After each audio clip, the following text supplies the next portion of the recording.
I don't know. I don't know if I trust, if that much is gone missing. Tonight, a federal agency investigating that nonprofit that was started by the interim director of the Spartanburg Housing Authority, accused of failing to pay back more than $1 million taxpayer dollars. In March, the Department of Housing and Urban Development launched an investigation into the whereabouts of that taxpayer money. 7 News reporter Stephanie Borman is following the story for us tonight. Stephanie.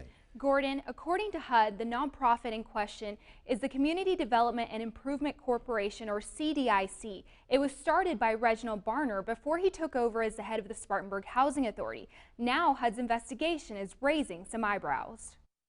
This woman, who asked 7 News to hide her identity, has lived at the Archibald Rutledge high-rise for almost 8 years. I thank God I'm living here. It's one of 10 properties managed by the Spartanburg Housing Authority under the leadership of Interim CEO Reginald Barner. Barner was hired in September 2018 after retiring as the head of the Aiken Housing Authority. Shortly after taking the job, the Federal Department of Housing and Urban Development launched an investigation into 2 organizations connected to Barner. In March, HUD sent this letter to the Aiken Housing Authority demanding it end its partnership with the nonprofit Barner founded, the Community Development and Improvement Corporation. According to HUD, the Aiken Housing Authority had an agreement to maintain low-income communities that CDIC manages. At the end of every month, CDIC had to pay back the expenses. In 2017, while Barner served as the head of the Aiken Housing Authority and the registered agent of the CDIC, a HUD review revealed the nonprofit owed more than $600,000. By 2018, that amount grew to more than $1 million. I do feel like it should pay back if we found out he owed it.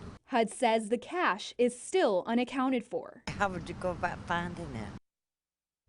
So I actually reached out to everyone at the Housing Authority, and they told me that they can't speak. The only one who can talk about this is the chairman, Matthew Myers. I called him, still haven't heard back from him. I also actually went to the Housing Authority to see if I could speak to Barner. They told me he wasn't there. So this investigation, the federal investigation, does any of it concern things that happened in Spartanburg where he's interim CEO? So according to HUD, they said they are not aware of any investigations that are tied to his work here in Spartanburg. All right, I know you'll keep following it. Stephanie, thank you.